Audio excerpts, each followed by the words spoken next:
Pārsteiguma ballīte Hulbertā. Ziniet, kas ir vēl jaukāk par jaunu grāmatu iznākšanu? Grāmata un autors. Un ne tikai autors un ilustrātors vienā personā.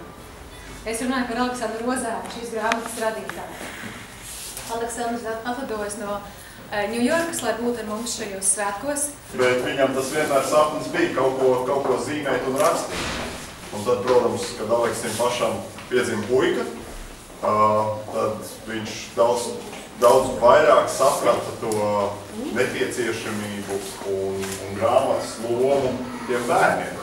Tā svarīgākā lieta, ko es ievēroju vakar un šodien, bija satikt tos bērnus, tos jauniešus. Tas bija lielākā labums, jo tur man radās lielais entuziasms. Jo tur redzēt, ka tie mazie tur sēž, viņam ir interesi.